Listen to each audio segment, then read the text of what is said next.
पुण्यामधून आदित्य ठाकरे बोलतायत, थेट जाऊया. पूरग्रस्त भागाची तुम्ही आता पाहणी केली, लोकांचा खूप रोष आहे. इथली प्रमुख समस्या आहे ती म्हणजे की नदीपात्राचा जो राडारोडा आहे तो तसाच आहे, तो काढला नसल्यामुळे पाणी थेट घरामध्ये घुसतं. आपण ऐकत होतात लोकांकडून, आपण हाऊसिंग सोसायटीमध्ये बघितलं, समोर स्लम सोसायटी असेल, सगळेच आजूबाजूचे रहिवासी आहेत. एकंदर रोष ह्या गोष्टीचा की यावेळी जेव्हा पाणी सोडलं तेव्हा न सांगता, मला वाटतं रात्री 3:30 पावणे 4ला सोडलं गेलं, आणि जेवढं सांगतात की आम्ही एवढं पाणी सोडलं त्याच्यापेक्षा कित्येक पटींनी जास्ती सोडलेलं आहे. हे पाणी प्रत्येकाच्या घरात गेलेलं आहे. आपण पाहता तळमजला तर सगळं पाण्याच्या खालतीच आहे, पहिल्या मजले पण काही काही ठिकाणी पाणी गेलेलं होतं. आणि हे सगळं होऊन लगेच वीज कापली गेली 15 मिनिटात, आणि सगळ्याच वयोगटातल्या पुरुष महिला असतील ह्यांचे आज आपण पाहता हाल झाले होते. कदाचित आता पंचनामे झालेत, माझ्या कानावर ऐकू येत आहे, पण हे सगळं झाल्यानंतर नुकसान भरपाई जी काही मिळेल ती खरोखर योग्य असेल का? जेवढं नुकसान झालंय आपण पाहतोय, कोणाचं अभ्यासाचे पुस्तकं वाहून गेलेत, कोणाचं कम्प्युटरचं नुकसान झालंय, कोणाचे कपडे गेलेत, कोणाचं धान्य गेलंय. हे सगळं खरोखर परत मिळवू शकतो का आपण यांच्यासाठी? हा एक विषय झाला.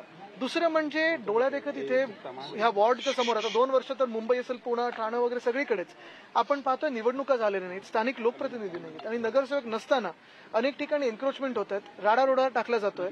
नदी पात्रात देखील आपण, मला वाटतं 1-1.5 वर्ष मी सातत्याने सांगत आलेलो आहे की रिव्हरफ्रंट डेव्हलपमेंटच्या नावाखाली साबरमतीचं मॉडेल जे आहे ते कॉपी पेस्ट होतंय.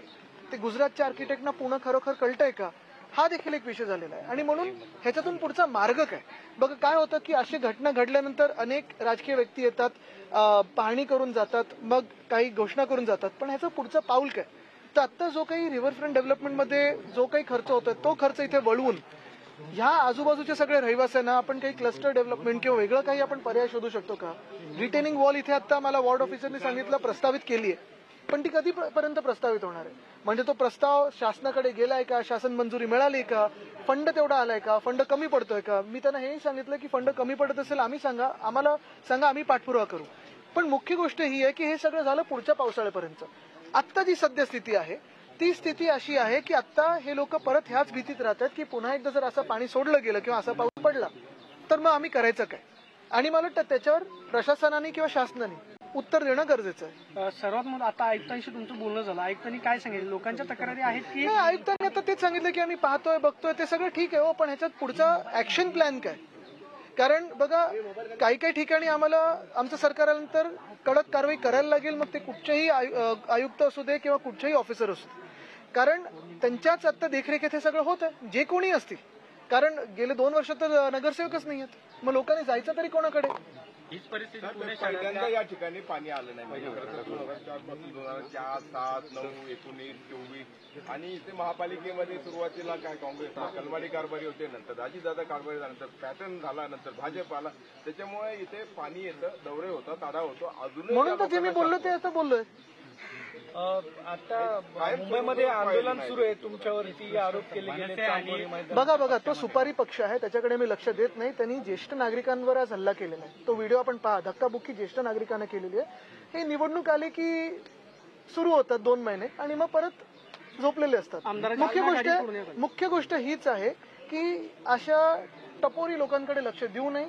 ह्यांचं थोडंफार ह्याच्यासाठी आपण पाहता काही काही असे पण लोक आहेत ज्यांच्याकडे कामगार सेनेत त्यांचे होते, आंदोलन करायला लावलं आणि मग सेटलमेंट करायची म्हणून त्यांना धोपटलं गेलं त्यांच्या ऑफिसमध्ये, मग त्यांना तो पक्ष बदलायला लागला. तर अशा पक्षाकडे लक्ष देऊ नका.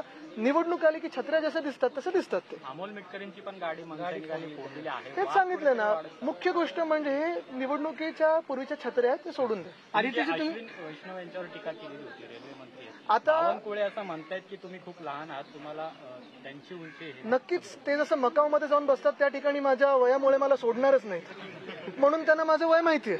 शेलार जास्त आक्रमक झालेत कॉन्ट्रॅक्टर, त्यांना थोडी मदतीची गरज आहे. मला त्यांच्याबद्दल खूप सहानुभूती, मी त्यांच्यावर कधी काही बोलत नाही. आदित्यजी, तुम्ही पर्यावरण मंत्री असताना नदी सुधार प्रकल्पाच्या संदर्भात सुद्धा अनेक ठिकाणी आढावा घेतला. तुम्ही आज योग्य प्रश्न विचारलात, कारण पर्यावरण मंत्री असताना आपल्याला आठवत असेल यशवंतराव चव्हाण सेंटरमध्ये आम्ही पवार साहेबांसोबत ही बैठक घेतली होती. जयंत पाटील साहेबांचं खातं होतं, माझं खातं होतं, पुणे महानगरपालिका होती, आणि त्यावेळी देखील आम्हाला कळण्यात आलं होतं आणि आम्ही त्याच्यावर कारवाई सुरू केली होती की पूररेषा बदलल्या गेलेल्या आहेत काही काही बिल्डर्ससाठी. या कोणी बदलल्या, कधी बदलल्या, ह्याची सखोल चौकशी होणं गरजेचं आहे पुण्यामध्ये. दुसरी गोष्ट म्हणजे पुणे रिव्हरफ्रंट डेव्हलपमेंट जो पूर्ण प्लॅन आहे त्याला मी स्थगिती दिली होती, कारण मुळात त्याच्या ज्या परवानग्या आहेत त्याच चुकीचे कारणं दाखवून केल्या होत्या, चुकीचं सगळं निकष लावून केल्या होत्या, तर त्याला मी स्थगिती दिली होती. आमचं सरकार पाडल्यानंतर हे गुजरातच्या त्या आर्किटेक्टला पुन्हा एका जोमाने त्यांनी आणलेलं आहे पुण्यामध्ये. माझा मूळ प्रश्न, आणि मी 1.5 वर्ष आपल्याला आठवत असेल, नुसतं आज नाही आलोय, मी मागच्या वर्षी देखील थोडं पाणी तुंबायला लागलं होतं, नवरात्रीत पण आलो तेव्हा पण पाणी तुंबायला लागलं होतं, आपण सोबतच होतात तेव्हा पण आलो होतो आणि तेव्हा पण आपण प्रेझेंटेशन घेतलं होतं. मला वाटतं जानेवारी-फेब्रुवारीमध्ये पण एकदा मी प्रेझेंटेशन दिलं होतं पत्रकारांना की ह्या रिव्हरफ्रंट डेव्हलपमेंटमुळे पुण्याला किती मोठा धोका आहे. मुख्य गोष्ट हीच आहे, आता पण आम्ही रिव्हरफ्रंट डेव्हलपमेंटचं प्रेझेंटेशन आमच्या सगळ्या शिवसेनेच्या पदाधिकाऱ्यांसाठी ठेवलेलं आहे. कारण जेव्हा आम्ही लोकांमध्ये जातो, एक संभ्रम समोरच्यांनी निर्माण केलेला आहे की रिव्हरफ्रंट डेव्हलपमेंटचा विरोध म्हणजे विकासाचा विरोध. ते नाहीये. आम्हाला विकास हवा आहे, आम्हाला चांगली नदी हवी आहे. पण नदीच्या नावाखाली तुम्ही जे साबरमती सारखं मॉडेल कॉपी पेस्ट करताय, साबरमती ही वेगळी नदी आहे, आमच्या नद्या वेगळ्या आहेत, तर ते वेगळं तसं हे करायला पाहिजे.